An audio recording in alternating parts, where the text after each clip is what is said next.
Hey, it's your boy DJ Wolf here. Excuse me today.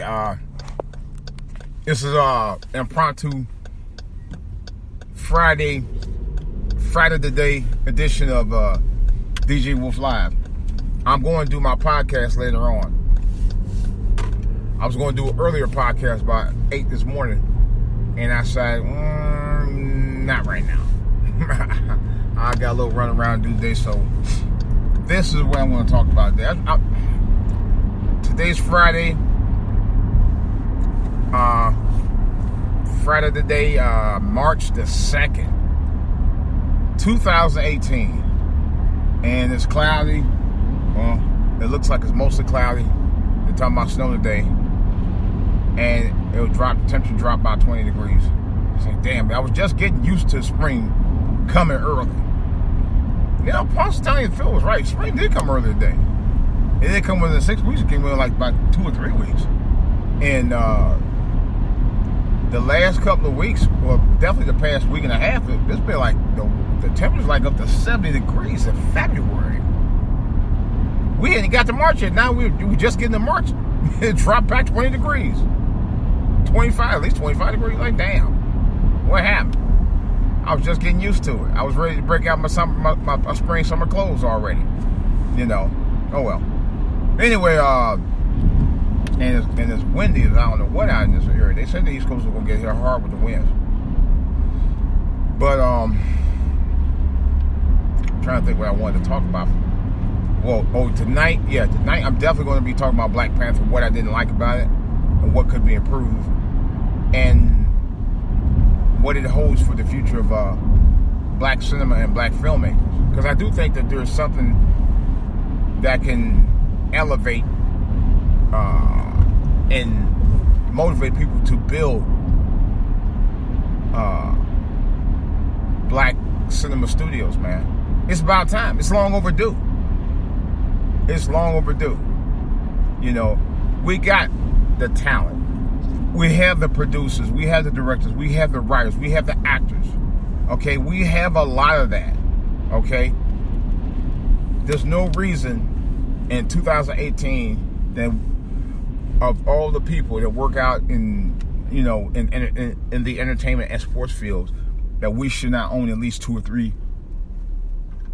In general, that no one should not already own at least 2 or 3 major film studios.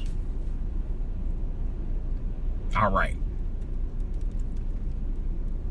Tyler Perry does have his own studio, but it's in conjunction with Lionsgate, you know. So, or like Oprah, where, you know, she has her own production company, her own television network, but it's in conjunction with Discovery.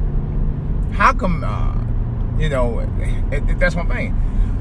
I was thinking, BET was partly owned by minority ownership with Bob Johnson until he sold out several years ago.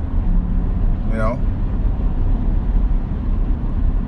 And TV One has a CEO that has, I don't know if Kathy Hughes is still CEO of TV One. I'm assuming she is. They're not actually a black-owned company. You know? Comcast owns TV One. You know? There are black people at the helm that probably run it, but they don't own it. We need ownership. You know? It's like me. I mean, I own my own video, you know, fledgling, small-time, independent video production company, which is MEVP. A lot of people know that. I mean, I've done low work, not a lot. Somebody asked me about a video I did back in '98, matter of fact. I need to put it on DVD. I just haven't gotten around to do it. And that reminds me, that's one of the things I do have access to. I just need to convert it to digital. And I need to look for the ticket. Someone just asked me about it. It was something I did for my church. It's called Breast Cancer Awareness. I still got the DVD tape. I still got the DVD machine to record it to a disc. And I have a machine to convert it to. I just haven't gotten around to do it today. It'd be perfect day for me to do it. On top of that, I need to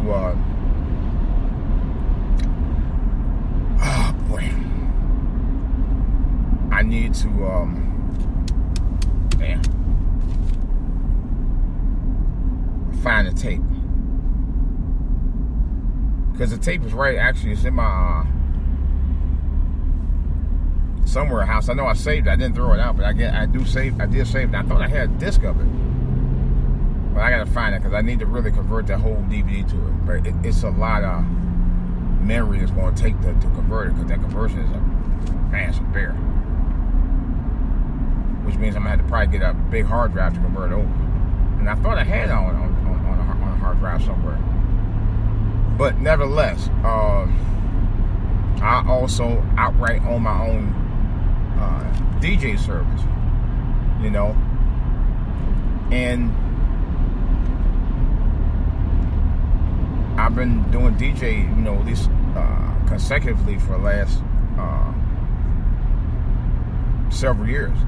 Since 2004, actually. That's when I actually really got back into it. That I went on here and decided to do it as a full-time, as a part-time business when I started buying out, when I was able to afford to get some decent some decent DJ equipment. So, but I can say that I own it outright. I'm not loaning to anybody. It's paid for, you know, and I can say that it's my company. I have business cards. I don't have the business cards for my video stuff, which I need to start doing, but I do have business cards for my DJ services. It's technically tied into it, but that's another story. But what I'm saying is, if I can do that from a small time stance, then I know people of real means who actually are in the business of making money in their entertainment and sports fields can actually do it almost to a point of a full-time standard. Or in other words, they have the resources to do it, you know. But there's no excuse about it in 2018. I'm sorry, it's just no excuse at all, as far as I'm concerned. It's really not. It's really not. Period. You know, that's just the way I see it. How we in 2018? There are no major black film studios that are outright in the business of making black films. There's one, matter of fact, it's my boy Byron Allen. You know, because he had a movie out a while back, but you barely heard about it. It was a major movie. It was, matter of fact, a major movie, and the lead actors were white. I forgot about that. I had too long heard about that. But, you know, and then it's like, wow, where's, you know, here's my thing. We have the resources. It's 2018. Think about it. Black Panther was the first big movie out the gate this year. The first big movie out the gate. Matter of fact, it was the first big superhero movie out the gate this entire year. You know, and raked in over $700 million, man. That's a lot of cash flow. You know, I'm wondering why we can't do that. We really missed out. We missed out. Is it too late? No. Will we support it? A black business, a black major film studio to produce, direct, act, and star people like us? No, it's not too late. Not right now. But what are we waiting for? Is the question. What are we waiting on? Are we going to continue to wait on all of the major film studios to produce black movies for us? That's preposterous to me. It really is. It don't make any damn sense. Why are we waiting on somebody else to do our bidding? You know?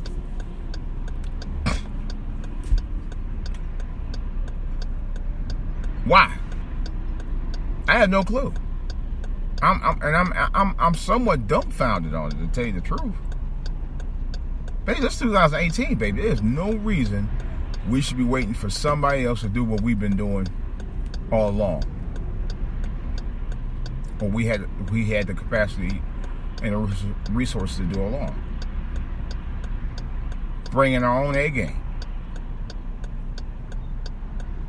And make that kind of money by building our own studios, investing and owning. You know, it's high time we do. We let $700+ million get away from us. Yeah. And you know we'll get that money. The bulk of it. The studios. And that's just with the film sales alone. That don't include the merchandise. That don't include the promotion. That don't include the DVD sales and streaming online service sales, which I know is going to be probably already sold the rights to that already. You know, they do it all the time. Or the television rights, which you know eventually is going to come. You know? That's what really was pissing me off. And there are black comic book entities that are out there. Well, how come no black film companies or studios is actually putting those out?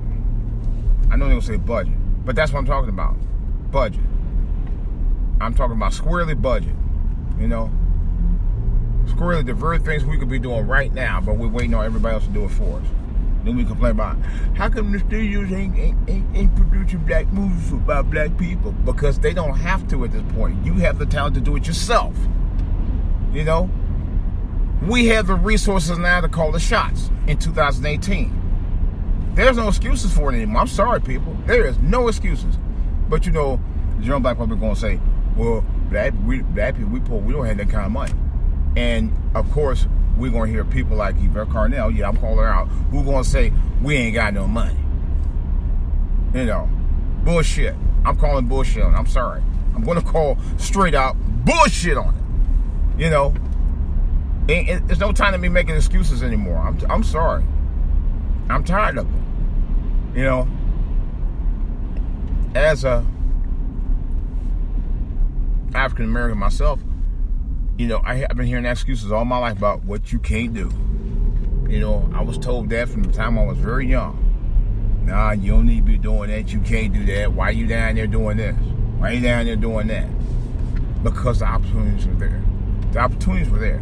When I came out to the DMV 30 years ago, this year, matter of fact, I was given the opportunity to do better for myself and my life. And I took advantage of that. You know? I was told, nah, you don't need to be out in the area. You don't need to be there. Well, damn it, I'm here. And damn it, me and my sister talked about this several years ago. I was just saying, it's a good thing we did leave, because think of what we probably wouldn't be doing had we not left Cleveland. You know? Because I know if we had not left Cleveland, we'd probably be doing something totally 360 from what we're doing right now. I know that for a fact. You know, in '85, my sister and I were both working at Cleveland Stadium, making little to no fucking money. You know, ain't no excuse for that shit now. I'm sorry. You know, here's 2018, and we're both doing better than we ever did before. You know, we ain't rich. We're not actually breaking the bank, but we're actually surviving out here. Surviving, oh boy, I'm telling you, or surviving better than we ever have, you know, in our life. You know, doing things we probably would have never done had we not left. You know, I mentioned something a while back about before I actually officially left Cleveland, and before I went in the military. One of the restaurant chains had offered, what was that? They offered some money. I mean, not money, I'm sorry. They offered jobs. There was 700 people applied for a major restaurant chain. I ain't gonna say who it is. 700 people. And I don't think they had 50 jobs there. That's what I'm saying. I gotta get the fuck out of here. Things gotta be better outside the city. And come to find out, they were, and they still are, unfortunately. And I love my hometown, but the opportunities at the time were not there, and there's somewhat, in some respects, still aren't for some people there. You know, so I'm glad I did what I had to do. Again, this is DJ Wolf, guys. I'm out. I'll talk to you guys later. Podcast coming soon. Live podcast later.